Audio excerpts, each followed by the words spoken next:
just leave this up.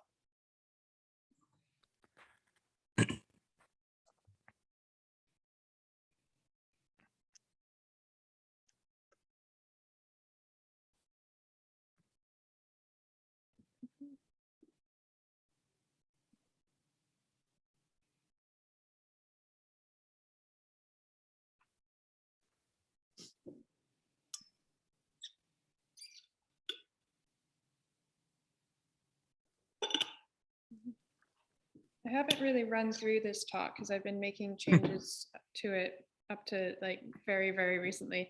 So I'm not entirely sure how long it's going to take, but hopefully it'll be around 20 to 30 minutes. Once you go over 30 minutes, I'll interrupt, flag you down. Yeah, that'd be great. We'll give about another 30 or 40 seconds for people to trickle in. So there's not a lot of buffer time between these sessions. By the second or third session, we may figure out how things are working around here. But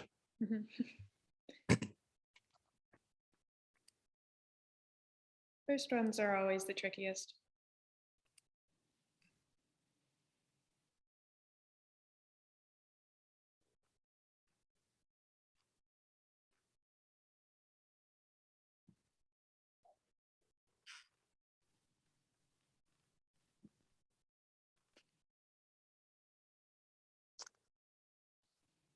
all right, well, everyone, welcome to the first real session of Intelligent Speech 2022, not counting that fake session we just had. We're gonna get started right now. As a reminder, if you've got questions anytime, you can drop them in the chat or raise your hand. You see that Q&A box there, but Ben Jacobs has made me swear on the life of my mother not to allow people to use that. I have been gifted incredible modding powers, and it would be a shame if I don't get to use them at least once, so please behave yourselves. And without further ado, I'll hand it over to Teagan Phillips. Hi, I'm Teagan. I'll give just like a brief introduction and then get started on the talk. So if you don't know me or know my podcast, hello and welcome. I'm the host of the History and Philosophy of Physics podcast. So I kind of go through, I've been going through and doing a lot of episodes on kind of ancient Greek science, sort of the precursors to physics mainly, with some bonus episodes on like more modern things or just things that I find interesting that are a little tangential to the history of physics or philosophy of physics. I kind of combine all of them or both of them, multiple fields. It's a good crossing of disciplines, even within my podcast. So that's kind of what I do. I don't have a ton of episodes out available. I'll be getting to it more this summer.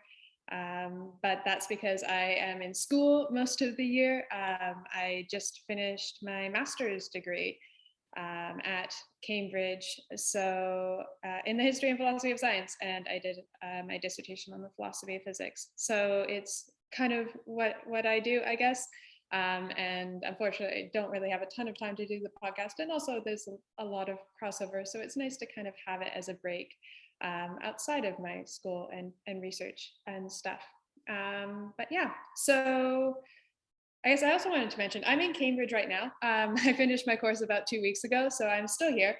And that's why I have a lovely blackboard behind me. I'm in a room which I had lectures in first term. And I'm gonna see if you can kind of see it. It's a lecture hall that was apparently built around 1890. And from one of the windows up there, you can see the backside of Corpus Christi College, which is pretty cool. So it's kind of a cool place to be. It's a very cool place to be. And one of the other cool things about being in Cambridge is that there's a museum, which is actually in just next to this building. The buildings are kind of attached, so it's kind of the same building, but it's the Whipple Museum of the History of Science. So today I'm going to talk a little bit about some objects that are in the Whipple Museum, as well as talking more generally about the particular area of the history of physics. So my topic today is, my title today is You Are My Sunline, and the topic is solar spectroscopy, and I will be talking about a couple of early spectroscopes. So I think that's it for introduction. I will get started. If there we go. Oh, sorry. So this I just thought was a good quote. This is a particularly important topic in the history of science, especially if you're looking at the later 19th and early 20th century. This talk will be focused primarily on kind of the mid to late 19th century, with some historical background from the earlier 19th century and a little bit even earlier than that. So spectroscopy has been a very important field. It still has important applications today. So it's, yeah, a very interesting topic, as I hope that you will see. Spectroscopy, if you don't know, is the study of electromagnetic spectra. So the electromagnetic spectra, or spectrum of radiation, I'm sure you're all familiar with it, is the things like visible light, UV light, X-rays on the other side, radio waves. It's the big spectrum of electromagnetic radiation. And so spectroscopy is just the word for study of it. So yeah, you can have spectroscopy of visible light, which is primarily what I'll be talking about. But you can also have it in other ranges of the EM spectrum. So you can do spectroscopy on UV rays, on X-rays, on all sorts of different ranges of that. And you can have spectroscopy of matter as well, and things like sound waves. So a few years ago, I did an internship in Germany, and I was actually working on a project and using Auger electron spectroscopy. So it was basically determining the chemical composition of substances using the energy of, or based on the energy of electrons that were emitted from them. So you can have all sorts of different kinds of spectroscopy, but primarily it's focusing on the study of EM spectra, and in this case, historically, and for solar spectroscopy, the visible range. So solar spectroscopy, again, unsurprisingly, is the study of the spectra which are generated by rays of sunlight. And so you can get things like the image on the right there, you have a prism and you pass sunlight through it and it will split into a rainbow. And that is the spectrum of light present in a ray of sunlight. So spectroscopy, again, is just an important tool, and it's used in all sorts of different fields of science, including astronomy, chemistry, materials, physics, and medicine. So this is an example of a modern solar spectrum. I just wanted to show this at the start. I'll show it again later on, but this is sort of where we're at today, or very, very recently, with what we know about the solar spectrum and what we've observed. So this is largely in the visible range in the middle there, and also going into towards the ultraviolet and infrared rays ranges of the EM spectrum. All right, so on some of the origins of spectroscopy, going way, way back, and just in general, something we have all experienced and all seen are rainbows. And this is actually, if you wanted to, I guess, study a rainbow, then that would be, in a way, a spectroscopy, because rainbows are the natural decomposition of sunlight into its spectral components. And that occurs as the sunlight is passes through the raindrops. So that's been something that's been seen for a very, very, very long time, probably since people originated. We've had and seen rainbows and been curious about them and wanted to kind of explain them, or had stories about them, all sorts of different kind of things. That is actually kind of spectroscopy. So more recently, though, there's been a lot more experimental work done on them. The reason why it hasn't been done in, I guess, antiquity very much is because experiments require reasonably clear glass. You can have like clear glass prisms primarily. So that didn't really exist until the Roman times, around the 2nd century AD, I believe. They developed pretty good clear glass, but they weren't quite so, in Romans in general weren't quite as interested in kind of these scientific experiments. So it wasn't really, a lot of work wasn't done on optics by the Romans. But it was done later on, and you had even finer, even clearer glass developed in the medieval period, like in Venice. Cristallo glass was quite famous, developed in around the 9th century. And then later on in Italy and in the Netherlands and in Europe and the Islamic centers of learning, a lot more work was done on optics. And you had things like the invention of the telescope and the microscope in the Netherlands around the year 1600. So in and around this period, you had the people like Da Vinci, who actually did some experiments on optics and on spectra. He was one of the first to do systematic experiments on spectra and to produce a brief description and drawing of spectrums. In his case, it was of the rainbow colors, which appeared on the edges of air bubbles in a translucent glass of water. And a little later on in the following century, you had the great figure of Isaac Newton, who was here in Cambridge. And he also did work on prisms. So he was actually the first to say that the color is coming from light itself, like from sunlight, as opposed to being sort of an attribute that was, given to the light from the prism. So that was a theory, something that a lot of people thought in and around his time and just before then. If you pass light through a prism, it was known it would split into a rainbow, like the image I had up earlier. And people thought it was something that was being, applied to the light by the prism, as opposed to just the prism is just splitting these components of the light and just allowing us to observe these different components that are normally combined.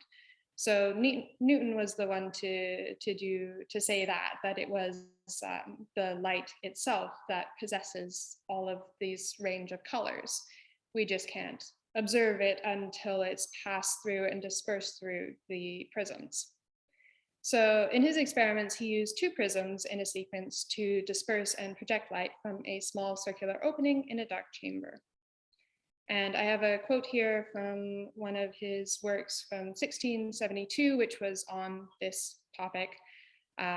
He wrote that light is a confused aggregate of rays endued with all sorts of colors as they are promiscuously darted from the various parts of luminous bodies. And of such a confused aggregate, as I said, is generated whiteness, if there be a due proportion of the ingredients. But if any one predominate, the light must incline to that color.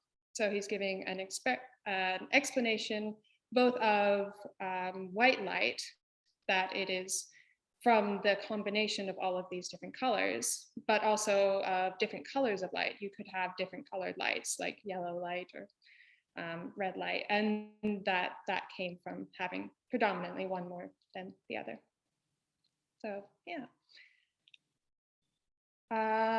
Moving a little later on, and just, before we get into specifically solar spectroscopy in the 19th century, I wanted to make a few remarks on physics in general, some of the situate us, in the context of physics in this period, and some of the major developments that were going on. So specifically in the 19th century, there was, in the early decades, a very strong interest in optics and electricity, and a lot of work was being done in these areas. So around the turn of the century, you had someone like Alessandro Volta, who invented the electric battery. That then led to and enabled a lot of different experiments and developments and inventions. And so there was a lot of interest in doing things like studying electric light, as opposed to things like candlelight, flame light, gas lights, and sunlight.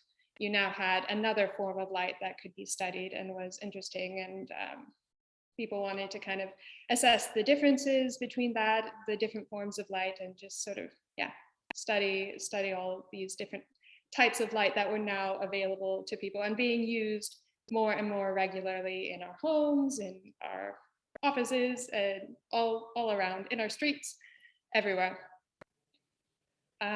Also, in and around this period, there was the discovery of the invisible ranges of radiation. So the ranges of electromagnetic radiation on either side of the visible range, things like ultraviolet and the infrared. At this time, it wasn't clear that these were all sort of the same thing, and that if you had a spectrum that was in the visible range and the invisible range, that this was all just one spectrum, as opposed to maybe you had a spectrum of just the visible, and then a material could also develop, create a spectrum of infrared, or so on and so forth. It wasn't clear that this was all just one part of the same thing. Not until around the second half of the 19th century, when you had the work of people like Maxwell and Hertz. Yeah. So also at this time, there was a significant rivalry still between the wave and particle theories of light. So this was a debate that went back, well, probably it goes back to like ancient Greece, but really it was strongly debated from around the time of Newton, and it was continued on with these debates until basically the development of quantum physics in the 20th century, early 20th century. So at this time, this was still there's a very strong rivalry between these two different theories. The idea whether light was a wave and would sort of pass through a prism and split up, or whether light consisted of individual particles that could move and pass through very different kinds of material, of matter. But it wasn't clear which was correct, or that both of them were kind of right. There were good arguments on both sides. Yeah, so this interest in optics and electricity and the study of different kinds of light was also partly fostered and coincided with debates on what is the nature of light in general. In the middle of the century, you had the development of the laws of thermodynamics, a lot of work more in this kind of area, and the development of things like the kinetic theory of gases, which is the idea that gases consist of submicroscopic particles or molecules, and they kind of bounce off each other. And if you, in the ideal case, you have just like a gas in a box, and all these little particles will just move around and elastically collide with each other and with the walls of the box. And that leads to the development of all the properties of gases that we can observe. So it was a very different approach to science and a different theory that worked really, really well. And it gave us a better understanding of gases and their behavior and their nature. And that was kind of also developed, one of the key developments in physics in this century. And then one last thing that I wanted to mention, which coincided again with this period, was the development of photography. So you had people like Niepce, Daguerre, and Talbot, who were working in developing photography and all different ways of recording things through photographic mediums, developing the different physical ways of creating these images. So that was related to spectroscopy. There were photographic images that were being taken of spectra in and around this period. It was developing at the same time. And it also is related to the great sort of focus on visual culture and visual experiences, I guess. That was very popular in this time. So specifically now talking about solar spectroscopy, this kind of got kickstarted in the early 19th century. Particularly the first major development was in 1802. So William Hyde Wollaston, who was a retired physician, he discovered the dark lines in the solar spectrum. He was the first person to discover them. They had never really been noticed before, and instruments hadn't been so precise. If you're just sticking light through a single prism in a dark room, you may not notice little tiny dark lines. People hadn't noticed tiny dark lines until Wollaston in 1802. So he was doing some investigations on trying to determine how many of the primary colors were in the solar spectrum specifically. So he was looking very, very fine detailed at the differentiation between the different colors, and noticed and remarked on these strange dark lines. So he, however, was mainly interested in the colors. That was what he was experimenting on. And his contemporaries were all interested in the colors primarily as well. So the dark lines were actually just generally forgotten for about 12 years until they were rediscovered by Joseph von Fraunhofer, whose name now is attributed to the lines. So the dark lines in the solar spectrum, the ones that were discovered both by Wollaston and by Fraunhofer, are known as Fraunhofer lines. So Fraunhofer was an optician and an instrument maker, and he did experiments on glass prisms. He was trying out prisms with lights of different colors and different types, like lamplight versus sunlight, and determining the dispersive powers of these different kinds of prisms.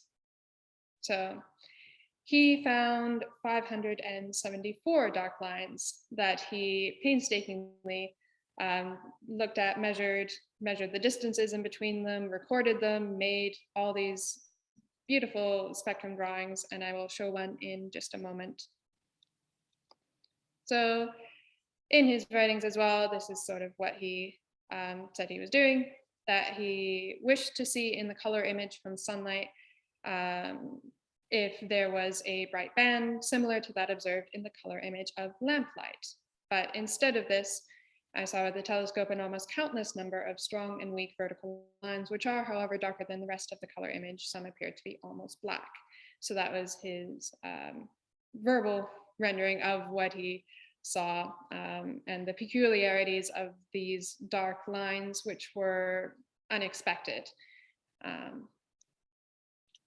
So this is an image of one of the sketches that he made. So the lines, the major ones, were marked out and labeled alphabetically, and others were just, some of the minor lines were just marked out just in the pencil. He made a number of different drawings, some in color, some in this one in pencil sketch, and recorded in very, very great detail over almost 600 of these tiny lines. So later on, investigations were done on flame spectra as well. So more generally in spectroscopy, work was being done on the, I guess, chemical, more material spectroscopy. And yeah, the chemical analysis of various different elements. So people would do things like burn parts of a specific element, like sodium, and then see what light would be produced by the flame of this burning element, and study that, as well as studying things like passing light through different materials, which can only be done with very, very clear materials like glass, or things like moving things through different kind of materials. So that was done more in the earlier 19th century, and it was another connection with photography. Talbot, who was did a lot of work developing photography as a medium. He also worked on flame spectra and studying chemical analysis in the 1820s and 1830s. So it was developed kind of related. And as I mentioned, work Just a was quick also jump in here, quick Teagan, to let you know that there's you're about 25 minutes in for your okay, timing. thanks. I will have to speed up a little bit. So work was done on electric spectra, again, just kind of varying the materials and seeing how that affected the light. People were doing a lot of this work, but there wasn't kind of a good explanation for it available until the middle of the century. So, yes, so the first proper successful explanation was put forth by Gustav Kirchhoff and Robert Bunsen in and around 1860. So their explanation was that hot solid objects will emit continuous spectra, while hot gases emit light at specific wavelengths. And the combination, if you have a hot solid object surrounded by a gas, then it'll produce a spectrum that's almost continuous, but not quite. It will be like the original solid spectrum, but with dark absorption lines, which correspond to the emission lines of the gases. So if you can compare the absorption and emissions lines, as long as you do a good job at recording them, recording their locations, then you will be able to very accurately determine the chemical composition of the substance of the original, the solid object, and of the gases that are surrounding it. So this, in particular for sunlight, enabled people to determine the chemical composition of the sun, what gases were present in the sun. You can find that out by examining the lines in the solar spectrum. So that's why this was very important. So this explanation was really good. It wasn't fully accepted until you had the development of Bohr's model of the atom and quantum theory to get kind of the full explanation for like why the lines were in particular places. Involves the structure of the atom and the energies of atoms, which came about in the early 20th century. So you had a successful explanation, and by the time you got to the early 20th century development of quantum theory, then it was finally kind of firmly rooted. Right. So there were a lot of wide-ranging applications. Even in the mid-19th century, it kind of boomed. Spectrum analysis became very useful very, very quickly. And one example is just that you had pocket spectroscopes that could determine the composition of changes in the composition of steel. So very useful for materials for industry, as well as being used in labs and research experiments and that kind of stuff. So I wanted to talk a little bit about the objects in the Whipple Museum. So as I mentioned, the museum is here in Cambridge. It's connected with my department, the Department of the History and Philosophy of Science, and it focuses just on the history of science. So they have a ton of different things and a ton of different areas of science. It's a really cool museum. If you are ever in Cambridge, please do check it out. I highly recommend it. It's really cool. And if you are a researcher, even just a podcaster, you are able to book appointments and come in and research some objects that they have in their collections. So I looked at two spectroscopes that they have from the late 19th century. The first one here dates back to around the year 1867. It was made by the company Grubb and Son, who were based in Dublin in Ireland. It was an attachment that would be fixed to a telescope. So you would have it hooked up onto your telescope. It would screw in to the sides here, and then light would pass through 6 different prisms and be diffracted or dispersed out, and then it would be sent out again through one of the other apertures, and the dispersed light could then be observed and analyzed. So this example had 6 prisms, as I mentioned, and it had a little thing for changing the angles. You could adjust the angles of the prism slightly. Yeah. And I think I have, yes. This is an image of just looking straight through at the first prism. You can see a little bit of a rainbow on the prism too, which is cool.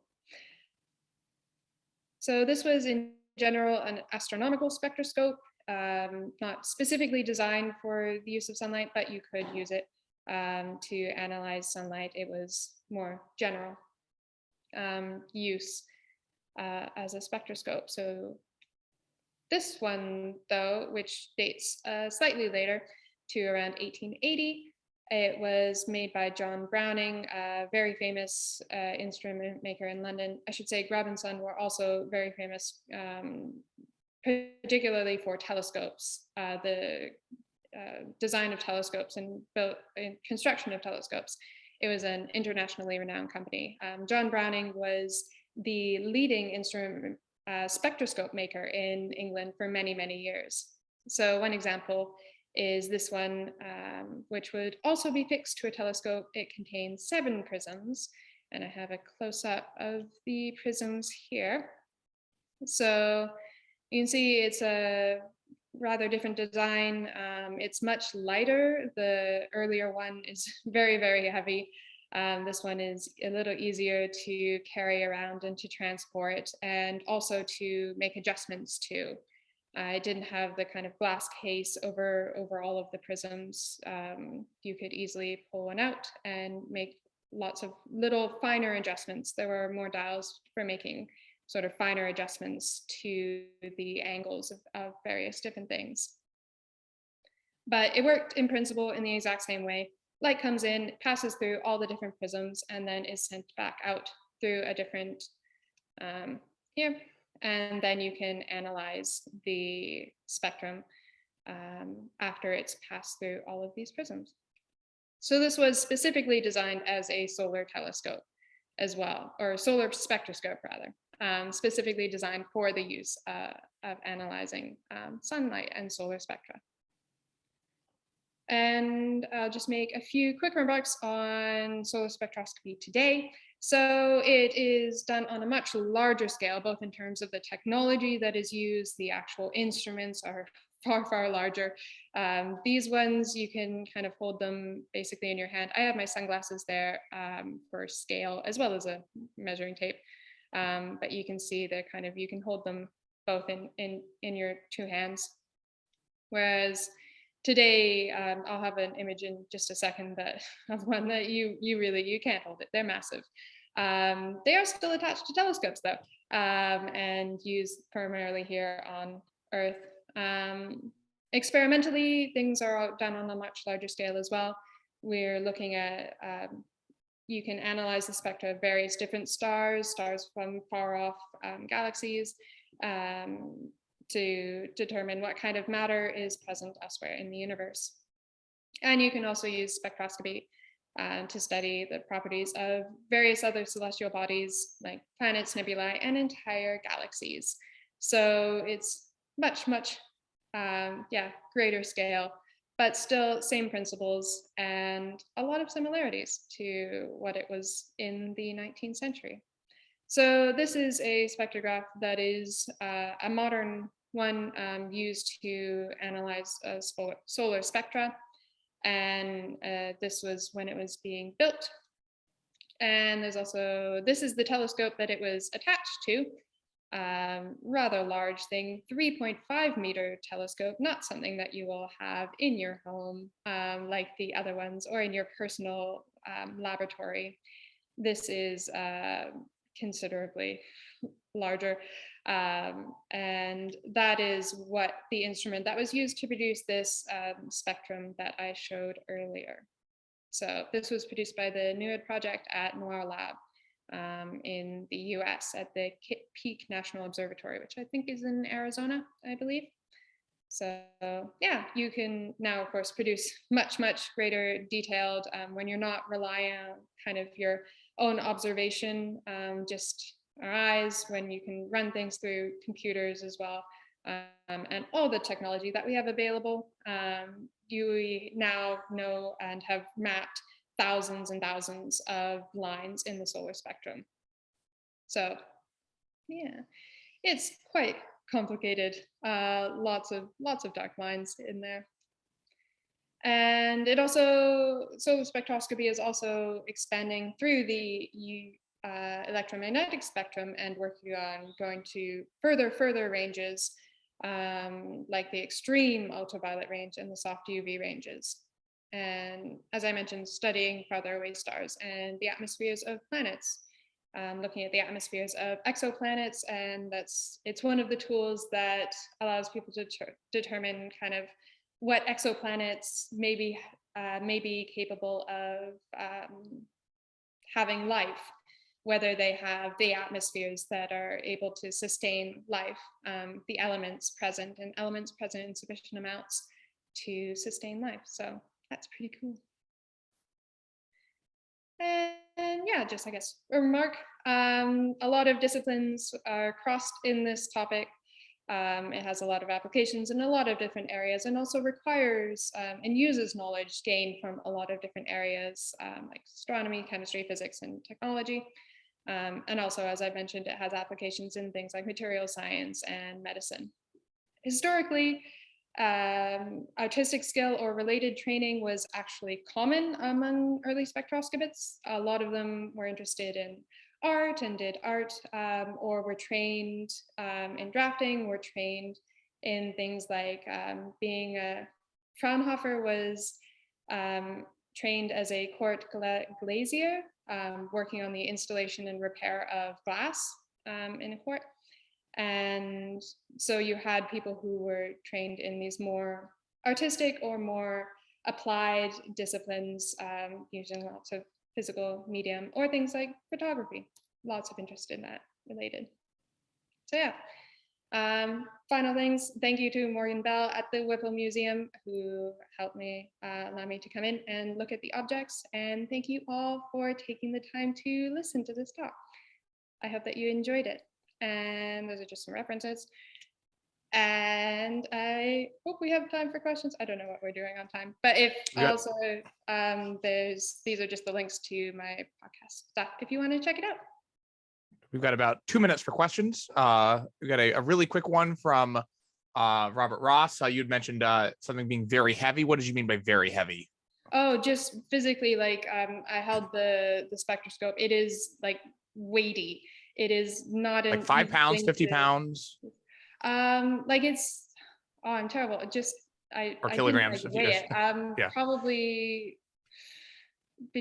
around 20 pounds, I would guess. Bill Henry asked if you have thoughts on the James Webb Telescope and its prospects. Yeah, I think it's very exciting, and I hope that it all technologically works out really well. I think it will bring us a lot of very interesting images and observations, as long as, yeah, everything kind of goes smoothly. This last one's a bit weighty, so you probably can't answer it in full, but you can perhaps give a starting answer and then maybe take it over into the overflow room. Graham Rule notes that Auguste Comte had argued that it would be impossible to ever know the chemical composition of the stars, and asks how else has the development of physics challenged philosophy, or philosophy challenging physics? Ooh, that is a great question. Yeah, there are so many different ways. That is a very difficult question to answer. Maybe just pick one example for now, and then you can take it over to the overflow room. Yeah, so I guess what I did my dissertation on was time and quantum mechanics. And so I kind of looked at how our understanding of quantum mechanics may affect like our theories of time, and how taking certain stances of time will affect the interpretations that you can have of quantum mechanics. So there's a lot of different views that you can take, either philosophically or physically, and they don't always work together. They aren't always compatible. So having one particular view can actually affect what you can hold consistently in terms of like your metaphysics, your view of the nature of time or of space. And similarly, if you're really committed to one particular thing, perspective on time or space, then you can run into trouble with certain physical theories or certain interpretations of physical theories. All right. Well, that's all the time we have. Thank you so much, Teagan, for that presentation. If people want, there you can go over into the chat room number 1 and continue the discussion. Otherwise, there's lots of great panels coming up, including one in this room in just a few minutes on wartime podcasts. Although I don't know if you'll have to leave and how this works technically. But thank you everyone for attending, and enjoy the rest of Intelligent Speech. Awesome. And thank you, David, for admitting.